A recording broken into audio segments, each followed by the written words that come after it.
Bom dia, pessoal, tudo bem? Na aula de hoje nós vamos trabalhar dois encontros, a aula 29 e a aula 30. Vamos falar um pouquinho sobre 4 palavrinhas muito importantes no nosso projeto de vida e também na nossa construção dessa identidade que nós começamos lá no início do ano. Passamos pelos valores que são importantes nessa construção de identidade e hoje nós continuamos, concluindo essa terceira unidade com essas duas aulas. Falando um pouquinho já das competências para o século XXI. Então vamos lá. Nessa primeira aula, vocês vão lembrar, vocês vão lembrar que nesse período aí que a gente vem trabalhando, a gente viu a identidade das aulas 1 ao 9, com foco no autoconhecimento, os valores da aula 10 a 26, focando no relacionamento interpessoal e social.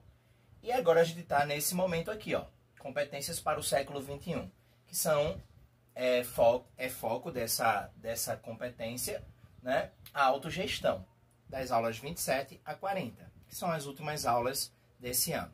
No segundo ano, vocês continuam trabalhando competências para o século XXI. E depois, no terceiro ano, o empreendedorismo.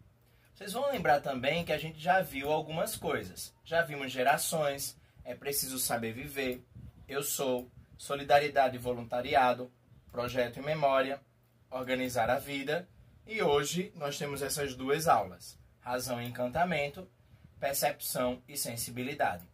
E nós já passamos por todas essas outras aqui, tá? Essas aqui são da terceira unidade. Vamos começar falando sobre razão sensível e encantamento do mundo. Aula 29. Galerinha, são duas palavras importantes, razão e encantamento. Uma coisa que a gente sempre se pergunta, e isso instigou alguns cientistas, alguns grandes pensadores ao longo do tempo, é a questão da sensibilidade e da razão, e do encantamento que a gente tem pelas coisas. O universo é essa maior coisa que nos encanta, né? Então a gente sempre se pergunta sobre como tudo surgiu, né? Por que estamos aqui? Qual é a nossa razão de estar neste lugar dentro do universo? Então Freud, ele vai dizer pra gente que 3 feridas foram abertas na sociedade, tá? Na humanidade, e são 3 feridas narcisistas, porque ferem o nosso ego, ferem o nosso ser, a gente fica meio confuso com aquilo que está acontecendo. As 3 grandes feridas foram desenvolvidas pela ciência, obviamente, porque ela usa a razão, e não só o encantamento das coisas e nem a sensibilidade, também, mas a razão como algo muito importante para o desenvolvimento de todos. Então, a primeira grande ferida foi que o Sol não era mais, que a Terra não era mais o centro do universo e o Sol não girava mais ao redor da Terra. Quem trouxe isso foi Nicolau Copérnico, tá? E isso mexeu com o umbigo do universo, né? A gente não é o umbigo do universo, a gente não é o centro do universo, a Terra, e sim o Sol, que é a nossa maior estrela, tá? Desse nosso universo aqui, né? Do nosso sistema solar. A segunda grande ferida foi feita por Charles Darwin, biólogo naturalista, né, que falou sobre a questão dos macacos e dos homens, que os homens eles descendem dos macacos. Lembrem que essa frase ela não pode ser interpretada dessa forma direta. Não é que um macaco vira homem, tá? Mas o ser humano ele tem um ancestral evolutivo comum com os primatas, tá? E a terceira grande ferida foi feita por ele mesmo, Freud. A maior parte dos atos humanos se origina de impulsos inconscientes e selvagens. Tá? Então a gente precisa entender, né, nessa questão aí que ferir aquilo que a gente tem de mais centralizado na gente é algo muito sério quando a gente fala sobre humanidade. Tá bom? Outra coisa importante que a gente precisa pensar quando a gente fala sobre a sensibilidade e o encantamento e a razão é a questão do que a gente faz com esse planeta, com isso tudo que a gente tem, tá? Por exemplo, a Segunda Guerra Mundial, quais foram os benefícios que ela trouxe? Quais foram os malefícios? Tem benefícios, tem malefícios, mas será que era preciso uma guerra tão violenta, tão grande, para a gente conseguir avançar enquanto sociedade, né? Os estados totalitários que foram lá e fizeram com que essa guerra acontecesse, será que era necessário? Um diálogo não resolveria? Tá? A gente tem aí dentro dessa questão toda da Segunda Guerra o Holocausto cometido contra os judeus, né? Então, são feridas muito fortes na nossa história que fazem com que a humanidade pare e repense o que é que ela veio fazer aqui no universo, na Terra, né? Então a gente precisa entender que a gente está fazendo a coisa errada, tá? Em muitos momentos. A gente precisa melhorar enquanto sociedade. Dentro dessa questão aí entra a questão dos extremismos de direita e de esquerda na atualidade. A gente vê muitos países aí com questões extremas, com o extremismo, não só da esquerda, como muitos colocam a esquerda como sendo a pior coisa, né? Mas a direita também tem seus extremos. Então a gente tem que ter cuidado, tanto com direita quanto com a esquerda. A gente não pode ser extremista, a gente tem que viver no diálogo, na democracia. A linearidade da história foi questionada ao longo desse tempo, porque a história ela era como se fosse uma linha do tempo, né? A gente ia seguindo. Mas não é bem assim. A história ela tem fatos enormes e fatos que vão e voltam, né? A gente tem um ciclo, muitas vezes, dentro dessa linearidade. A gente tem ciclos dentro desse momento histórico que a gente vive. E a gente tem alguns pontos importantes que não são tão lineares assim. A ameaça de nos mantermos vivos, a gente precisa lembrar que a espécie humana ela está acabando com as outras espécies e consigo mesmo, né? Então a gente precisa parar, colocar os pés no chão e entender o que é que a gente está fazendo mesmo, tá? Usar a racionalidade, né? Deixar o projeto bíblico como sendo o principal enquanto sociedade. Claro, é muito importante a gente se manter com o transcendental. A gente já teve até esse encontro aqui no projeto de vida e no empreendedorismo.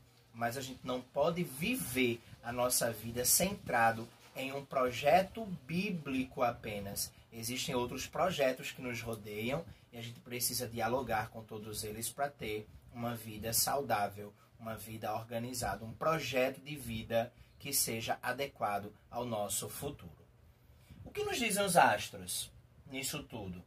Às vezes é meio louco perguntar isso, mas a aula de hoje, a proposta para vocês na aula de hoje é que a gente não fique na questão religiosa nem em outras questões, tá? É a gente brincar mesmo. É uma aula para se distrair, tá bom? Não é uma crença, não é uma verdade. Na primeira atividade, o que nos dizem os astros, a gente vai ler esse texto aí, da Razão Sensível e Encantamento do Mundo. Ele fala um pouquinho sobre astrologia, tá? Então vamos fazer a leitura. Você sabe se a Terra é redonda? Nos últimos tempos é meio difícil, né? Pense bem, sabe mesmo? Quando e como você soube? Você já foi lá e comprovou essa informação? Onde e como foi verificar com seus próprios olhos? Quando? Essas perguntas parecem disparatadas e, de certa forma, são mesmo ingênuas. Mas só de certa forma. Se as tomássemos como provocações, poderiam desencadear uma conversa quase interminável e bastante proveitosa. E hoje em dia, com a galera terraplanista, né? Isso porque em tom um pouco astucioso, elas questionam nossa relação com os saberes que produzimos naturalmente com a maior segurança. Afinal, são saberes científicos. Mas quase tudo que a ciência descobre não pode ser comprovado por pessoas comuns como nós. O que nos resta é acreditar ou não.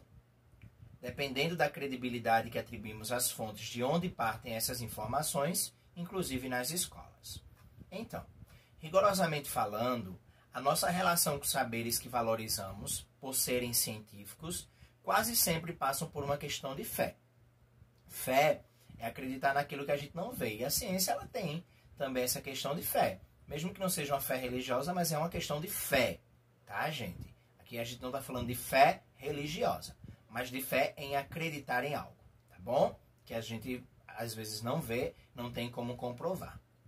Pois não temos os instrumentos necessários para tirar a prova e nos autorizar a dizer, eu vi com meus próprios olhos. Continuando. Mas nada nos obriga a falar rigorosamente o tempo todo. A maior parte do tempo, nos momentos mais intensos e graciosos da nossa vida, não estamos interessados em comprovar a verdade do mundo. Ainda bem. A vida não seguiria adiante se a todo o tempo precisássemos de enciclopédias para decidir por cada ato diário nosso. O mundo não está explicado e o que orienta nossos encontros e alegrias cotidianos é a conversa comum. Conversa de gente que se espanta com o fato de estar no mundo. Gente que se alegra em estar com os outros. Quando uma boa dose de conversa fiada e de exagero dos fatos que narramos confere graça ao assistir nosso de cada dia. Ao existir nosso de cada dia.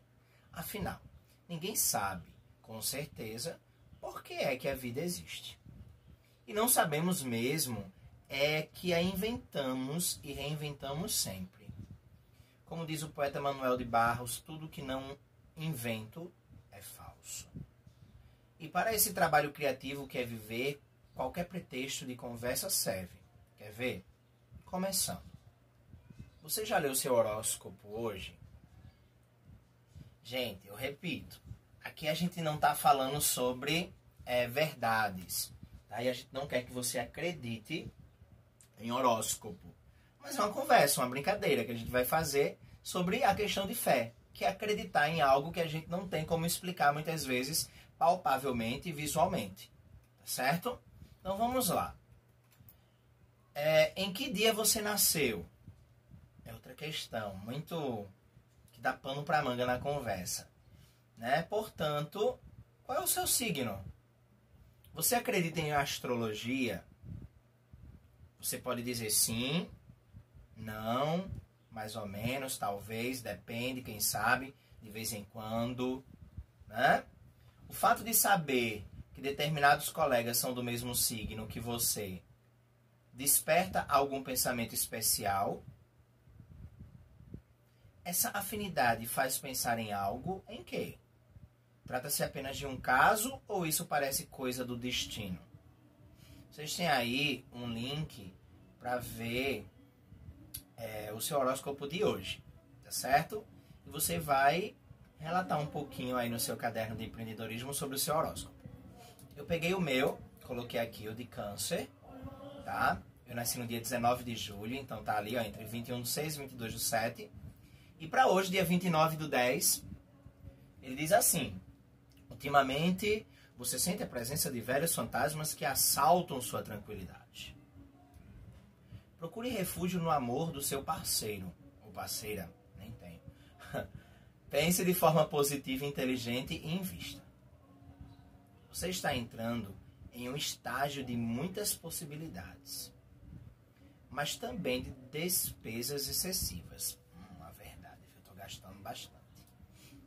Aplique sua energia de tal maneira que o trabalho extra que você faz agora não gere despesas desnecessárias, mas você pode economizar algo para o futuro. Estou gastando bastante, eu preciso economizar. Números da sorte: 19, é o número que eu mais gosto, por incrível que pareça. 24, já fui o número 24 na chamada uma vez. 42 e 56. Esses aí eu nunca parei para pensar neles não. Mas dentro desse horóscopo, o que é que eu posso tirar de verdades e de mentiras? E você, do seu horóscopo, vamos lá. Atividade 1 ainda diz assim: sair do pensamento binário, verdadeiro, falso. É a proposta dessa atividade. Aqui a gente não quer que você diga verdades ou falsidades. A A gente quer que você brinque, que você converse, tá? O que importa é a qualidade da relação que estabelecemos com as pessoas. Todas as coisas do universo estão conectadas, tá? Ixi, ficou juntinho, olha, eu acho que era outro tópico. Eu acabei botando tudo junto. Todas as coisas do universo estão conectadas, seja pela questão de fé em Deus, seja pela questão de fé na natureza, nas coisas, num poder maior, tá? Independente do que você acredita. O encantamento do mundo é algo muito importante para a gente ter um projeto de vida, para a gente entender tudo o que acontece ao nosso redor, tá? A verdade para esse momento não tem importância. O objetivo não é convencer ninguém nessa atividade. O que está em jogo é o prazer de conversar, não é a ocasião para debates. Não é para você debater sobre horóscopo, nem ficar aí revoltado do outro lado. É só para a gente tirar uma ondinha mesmo e entender que as coisas que a gente acredita não tem uma explicação palpável, tá? A gente vai acreditando e aos poucos vai construindo os nossos acreditares. O que geralmente se fala sobre seu signo em termos de temperamento? Vai respondendo isso. Você concorda? Algo coincide? O quê? Quando sim, você acha que existe alguma ligação mais profunda, cósmica, entre as coisas ou é só bobagem? Foi surpreendente saber que o signo de determinado colega é o mesmo que o seu? Se você tiver algum colega aí da sala de aula, no grupo de Zap, pergunta a ele os signos dele, tá? Isso para você é mera coincidência ou pode significar alguma coisa a mais? O temperamento de vocês coincide? Até que ponto? No que se diferenciam nesse aspecto, tá? Vejam que tem bastante coisa para a gente conversar sobre astrologia. Os conselhos ou os alertas das previsões inspiram de alguma forma para cuidados reais com a vida? Quais? Como? Você acredita? Você fica mesmo... não vou fazer isso porque meu signo disse isso, pá. Né? Você já tomou decisões baseadas em horóscopo? Se sim, como foi? Conta pra gente, tá? Coloca aí no seu caderninho. Continuando, pra gente concluir essa reflexão dessa aula 29... Não é pecado sermos racionais, mas a razão é estéril sem a sensibilidade, que também nos constitui. E o conhecimento do mundo tem inúmeras formas, lembrem disso. Por exemplo, o mundo pode ter sido criado de diversas formas. Deus criou o mundo, você pode acreditar nisso. Mas alguns cientistas como Nietzsche, ele dizia que existia uma teoria da ciência Gaia, tá? Já Hannah Arendt, ele vai falar sobre o amor mundi. Clarice Lispector vai falar tudo é um. Já Sócrates, o grande filósofo, vai dizer tudo o que sei é que nada sei. Para muitos jovens, ele vai dizer eu já sei tudo, né? Para vocês jovens. E pode ser uma grande aposta improvável, como fez Guimarães Rosa, em um romance inteiramente consagrado aos mistérios da vida, a grandeza da dúvida, e que talvez se resuma nesta frase lapidar. Eu quase que nada não sei, mas desconfio de muita coisa. Gente, o segundo momento da aula de hoje, a gente vai falar sobre duas palavrinhas importantes também, como eu disse no início, tá? Percepção e sensibilidade. É um maravilhoso mundo da percepção e da sensibilidade, né? Aula 30. Então, olha lá. A gente vai entender nessa aula que para a gente compreender o mundo que nos rodeia, a gente precisa ser uma pessoa competente, não só no lado pessoal, mas também no interpessoal, social e profissional. Tá certo? A gente precisa ser competente naquilo que a gente faz. Isso é muito importante, tá? A gente precisa entender como é que a gente percebe as coisas, o que é que a gente percebe das coisas ao nosso redor e por que a gente percebe. São 3 palavrinhas importantes, tá? 3 ações. E a gente precisa contemplar as coisas antes de agir. Às vezes a gente age por impulso e isso nos leva a ter alguns sérios problemas, tá bom? A riqueza dessas percepções não depende do meio, e sim da atenção que a pessoa dá ao meio. Não é o meio que vai fazer com que as coisas sejam importantes para mim, mas eu que dou importância ao que está ao meu redor, certo? E por meio da percepção, por meio da percepção que a matéria-prima do pensamento se torna disponível para uso. Quando a gente percebe as coisas ao nosso redor, a gente começa a indagar aquelas coisas e a gente começa a construir conhecimentos. Foi isso que a ciência fez durante longo tempo e faz até hoje. Tá? Além da questão científica em si, a gente também pode falar aqui sobre manifestações culturais, sobre a arte, manifestações artísticas. E essa aula da percepção vai focar nessa sensibilidade para as coisas artísticas, para as grandes artes que existem no mundo. Tá? Então a gente vai selecionar adequadamente o que aprender e o que deixar de lado. Isso é muito importante. A gente não tem capacidade de abarcar tudo que nos é proposto.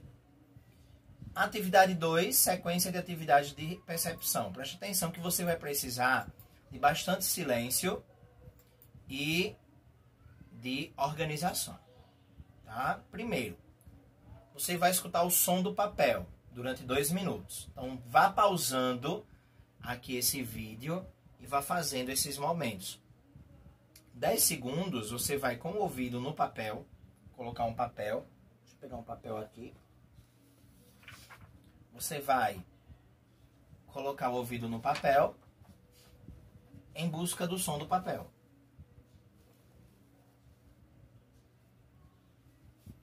Fiz isso durante 2 minutos, durante 10 segundos. Você vai agitar a folha de papel no ar, segurando-a por uma ponta, produzindo som com o papel.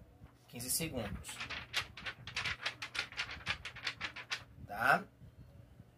10 segundos você vai amassar a folha de papel, produzindo outro som com o papel. Tem outro sonzinho. Mais 10 segundos você agora vai desamassar a folha de papel, produzindo mais um som diferente com esse papel. Os sons vocês vão perceber, eu acho, que não são os mesmos. E nos 15 segundos finais, você vai agitar a folha de papel desamassada no ar, segurando-a por uma ponta. Não tem som. Ela fazia um som quando ela estava boa e agora ela não faz. Por quê? Isso é percepção. Tá? Isso é sensibilidade. Agora vocês vão partir para o momento, isso daqui usamos a audição. Agora vamos usar a visão. Durante 1 minuto, você vai olhar para trás e procurar registrar na memória, tudo que normalmente não vê. Já que normalmente na sala de aula, se a gente estivesse lá na sala, a gente sempre olha para o quadro. A gente às vezes olha para o lado, mas normalmente a gente não olha para trás da sala. O que é que tem lá? Ou onde você está? Tá? Trabalhamos audição, visão. Ainda na visão, durante 2 minutos, ali você ia gastar 1 minuto, agora 2 minutos. Fazer uma luneta dobrando uma folha de papel e segurá-la. Deixa eu pegar outra folha de papel. Vou fazer uma luneta, dobrando a folha de papel e segurá-la na posição dos olhos. Não seria dobrando aí no sentido extremo da palavra, né? Mas fazer isso aqui, ó. E aí? Dirigi-la dentro da sala, onde você estiver, como se estivesse filmando. Dar um nome a seu filme e arquivá-lo na memória. Trabalhamos aí também a visão, mas também a memória. E a última parte, vocês vão olhar agora a arte. Parece na aula de artes, né? Vamos ver 12 obras. No primeiro momento, vocês vão gastar 2 minutos examinando as obras de arte que a gente vai reproduzir agora, que eu vou reproduzir agora. Então vá pausando, não tenha pressa, eu vou passar mais rápido, mas você não tenha pressa. Depois você vai voltar a ver essas mesmas obras de arte durante 4 minutos, revendo essas obras, agora com a intenção de arquivá-las na memória, com liberdade de critério. Como é que você vai arquivar? pode ser um gosto, um tipo, uma cor, um estilo, o nome do artista. Você pode usar o que você quiser da obra para arquivá-la na sua memória. Qualquer escolha é válida, já que se trata de uma organização interna da percepção. Cada um de vocês tem uma organização diferente. Se vocês quiserem anotar, registrar de alguma forma, nada contra também. Olha a primeira obra. Ixi, cadê ela?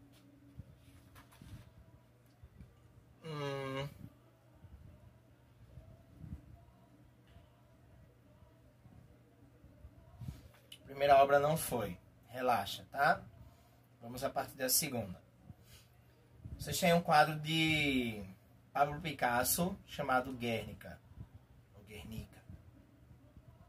Massa, né? Segunda obra. Vocês têm aí o retrato do filho de Peter Paul Rubens, chamado Nicholas. Retrato bonito, pintado. Terceira obra. Vocês têm aí a mãe de Albrecht Dürer.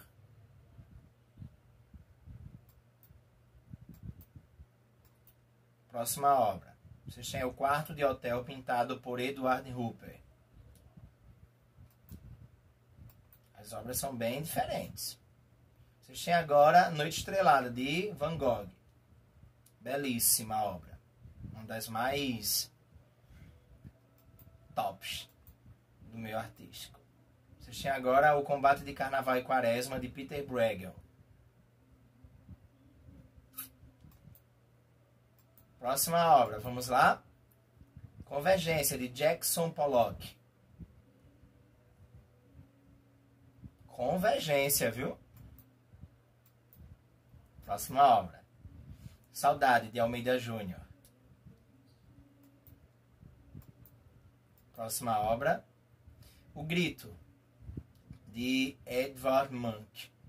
Também uma das obras mais famosas e mais tops do meio artístico.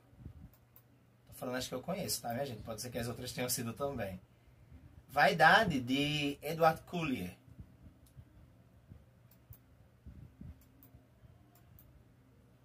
O Nascimento de Vênus, de Sandro Botticelli.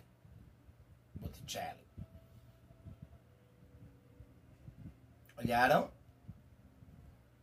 Agora vocês vão voltando, vão pausando o vídeo e vão olhar com mais cuidado, com mais delicadeza, com mais percepção. Certo? O que é que vocês vão fazer depois de fazer tudo isso? A intenção de fazer as coisas é determinante na qualidade da observação e da percepção. Quando a gente bota uma intencionalidade no que a gente está fazendo, aquilo sai melhor. Sai com mais propriedade, com mais vigor. Tá? Aprender a capturar e estabelecer categorias para os estímulos é condição para abrir horizontes e iniciar uma trajetória de experiências que levam à sabedoria e desenvolvimento. Qualquer elemento externo com atenção e intenção pode ser relacionado ao mundo interno e servir de apoio para a reflexão. Alguém já disse que um tolo pode olhar para o universo e nada enxergar. Mas um sábio pode olhar para a ponta de um alfinete e a partir dela imaginar o universo. Interessante, né? Gente, perceber e selecionar são dois verbos importantes nessa reflexão dessa atividade. Eu devo, enquanto pessoa, selecionar e escolher ou rejeitar aquilo que eu percebo ao meu redor. Por isso que nem tudo a gente guarda, nem tudo é importante para a nossa condição de vida, mas algumas coisas são. Perceber as experiências pessoais também são muito importantes. O meio é vasto demais para que alguém possa conhecê-lo totalmente. Então a gente conhece algumas coisas, tá? Perceber e criar são dois verbos também muito importantes. criar supõe uma certa gula para perceber e disposição para criar novas categorias e modos para mais flexíveis e porosos de organizar o que se percebe. Então a gente deve perceber e criar na nossa memória algo que a gente percebeu que foi importante para a gente. Quanto mais recursos internos mobilizarmos para perceber, mais penetrante é a percepção. Fica aí a atividade 3. Nós vamos ler 2 textos importantes, tá? Um do Carlos Drummond de Andrade e o outro do Jean-Paul Sartre, que é um filósofo. Tem uma qualidade literária muito grande, que tem impactos possíveis aos leitores, como você vai ter empatia pelo texto, você vai se identificar, vai ter desconhecimento de algum vocabulário, vai ter surpresa, emoção, tá? Entendam que o texto ele tem um propósito, fazer com que você organize internamente as coisas que lê e que elas façam sentido. A gente vai perceber também o olhar de admiração, de afeto, de compreensão, o não olhar das pessoas para o outro, olhar para si mesmo, olhar irônico, tá? Então esses textos vão trazer todas essas coisinhas pra gente. Deixa eu voltar aqui, né? As nossas tecnologias nos dão esses probleminhas. Por meio da leitura, os seres humanos podem se encontrar, podem assimilar alguma coisa da experiência dos outros. A minha experiência pessoal me ensina que jamais eu aprenderei a ler tão bem quanto necessitaria. O aprendizado da leitura não cessa jamais. Quem lê poesia, romance, peça de teatro, ensaio, crônica, de fato está lendo a vida. Aprender a ler, então, é como aprender a viver. Não termina nunca, tá? Então, você vai marcar as coisas nesses 2 textos com cores diferentes. Se aquela parte do texto é confusa, marca ela de marrom, tá? Se tem alguma ligação com a sua vida, marque de roxo. Use vermelho para anotar alguma pergunta sobre o texto. Amarelo para você marcar uma palavra que você não conhece o significado. Você não entendeu ela no texto. Azul você vai usar para um trecho que o texto emociona você. Preto você vai usar para um trecho poético. O verde você vai marcar aquilo que abre uma perspectiva diferente a novos horizontes. E o laranja, aquilo que é interessante especialmente para você. E se você tiver coisas que se encaixem em mais de uma cor ao mesmo tempo, você marca aquele trecho com várias cores. Não tem problema não, tá? E o coisinha tá indo pro lado contrário, tá complicando a minha vida aqui. Vamos continuar. O primeiro texto é do Carlos Drummond de Andrade. Ele diz assim, ó, o texto é o poema Igual Desigual. Eu desconfiava.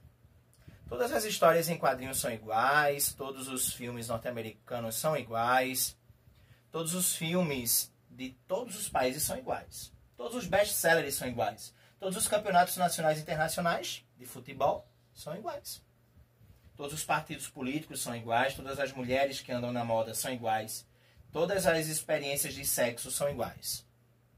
Todos os sonetos, gazés, virelais, sextinas e rondós são iguais. E todos os poemas em verso livre são enfadonhamente iguais. Todas as guerras do mundo são iguais. Todas as fomes são iguais. Todos os amores iguais, iguais, iguais. Iguais todos os rompimentos. A morte é igualíssima. Todas as criações da natureza são iguais. Todas as ações cruéis, piedosas ou indiferentes são iguais. Contudo, o homem não é igual a nenhum outro homem, bicho ou coisa. Não é igual a nada. Todo ser humano é um estranho, ímpar. Carlos Drummond de Andrade. E o outro texto é uma parte da biografia do Jean-Paul Sartre, que é um filósofo. A gente vai ver um pouquinho da história dele enquanto criança. Preste atenção que é um pouco ela é bem forte. Havia uma outra verdade. Crianças brincavam nos terraços do jardim de Luxemburgo. Eu me aproximava delas, elas esbarravam em mim, sem me ver. Eu olhava para elas com olhos de pobre. Como elas eram fortes e rápidas. Como eram belas. Diante daqueles heróis de carne e osso, eu perdia minha inteligência prodigiosa, meu saber universal, minha musculatura atlética, minha destreza de valentão. Encostado a uma árvore, eu esperava. Bastaria uma só palavra gritada pelo chefe do bando: vem, Pardailan. É você que vai ser o prisioneiro. E eu teria abandonado meus privilégios. Eu ficaria contente até mesmo com o papel mudo. Teria aceitado com entusiasmo fazer o papel de ferido na maca ou até um morto. Nem tive oportunidade. Eu tinha encontrado meus verdadeiros juízes, meus contemporâneos, meus pares. E a indiferença deles me condenava. Eu mal conseguia acreditar. Ao me descobrir pelo olhar deles, nem uma maravilha, nem um espanto. Um magrelo que não interessava a ninguém. Minha mãe disfarçava mal sua indignação. Vendo que ninguém queria me convidar para brincar, para me salvar do desespero, ela fingia impaciência. O que é que você está esperando, seu bobão? Pergunte se eles querem brincar com você. Eu sacudi a cabeça. Eu teria aceitado as tarefas mais baixas, mas meu orgulho me impedia de solicitá-las. Ela mostrava às senhoras que tricotavam nas cadeiras de metal. Você quer que eu fale com as mães deles? Eu suplicava para que ela não fizesse nada. Ela me pegava pela mão, nós partíamos, de árvore em árvore, de grupo em grupo, sempre implorantes, sempre excluídos. Na hora do pôr do sol eu reencontrava meu poleiro, os lugares elevados do sopro do espírito. Meus sonhos, eu me vingava das humilhações, com meia dúzia de palavras de criança e o massacre de 100 soldadinhos. Não importa, a coisa não funcionava. Jean-Paul Sartre. Gente, atividade 4, na atividade 3 é só grifar as palavras e ler os textos mesmo, tá? Na atividade 4 nós vamos falar das 11 artes do século XXI. No início do século XX, o cinema ganhou o status de arte, de sétima arte, e entrou aí num grupo, né, por causa do crítico italiano Ricciotto Canudo. Depois, essa lista aumentou para 11, incluindo outras artes contemporâneas ao século XX e XXI. E lembrando que aqui elas vão estar as 11, mas a ordem não necessariamente significa a importância.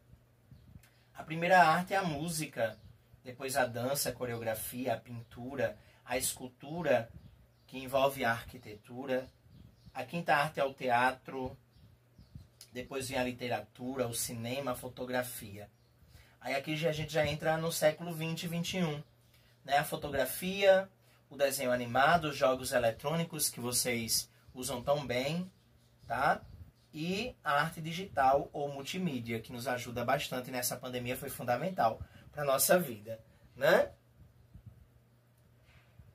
Alguns cientistas fizeram uma pesquisa com 50 mil pessoas, tá? Numa aula, e eles descobriram que as pessoas que fazem atividades culturais, que vão a atividades culturais, elas, ao frequentar museus, peças de teatro, tocar instrumentos musicais e pintar, por exemplo, são menos propensas a sofrer de ansiedade e depressão.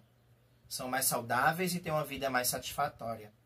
Eu lembro que alguns anos atrás eu tive depressão e, além da psicóloga, eu decidi entrar numa aula de teatro. Aquilo foi muito importante para eu entender as coisas que acontecem na minha vida e ao meu redor. E conseguir aos poucos ir saindo daquela depressão e tendo uma vida melhor. Na avaliação de hoje, né, se você tem alguma ansiedade e depressão, faça alguma arte, vá visitar algum lugar de artes. Faça um exercício físico, também ajuda bastante. Tá? Então hoje a gente tentou conversar com vocês, ou conversou, né, sobre razão e encantamento. E a gente mostrou para vocês que existem formas maleáveis e sensíveis de se pensar o mundo. E tudo isso contribui para além da pretensa verdade absoluta. Não é uma verdade só. Existem diálogos, né? Então a gente melhora as nossas relações com o mundo e com as outras pessoas, se encantando, vivendo uma experiência existindo neste mundo de uma forma delicada, tá? Onde tudo participa da nossa vida e todos. E a gente vai percebendo, se encantando com as coisas e usando a razão para fazer com que elas tenham significados importantes na nossa vida. Mostramos também a aula da percepção e sensibilidade, para que você possa ampliar as categorias de percepção. Desapegar daquele não gosto, gosto, é feio, é bonito. Não, aumente, amplie, se abra novos horizontes, né? Diga se você foi indiferente àquilo que você percebeu, se aquilo você não sabe o que causou em você, mas você não ficou indiferente e mexeu com você, se te deixou nervoso, se te incomodou, se te fez lembrar algo ou alguém, se foi preciso saber mais sobre aquilo para entender, se provoca agitação ou acalma você, se te faz viajar para algum lugar que você queria, se faz você sonhar. É isso que a gente deve perceber nas coisas ao nosso redor. Tá certo?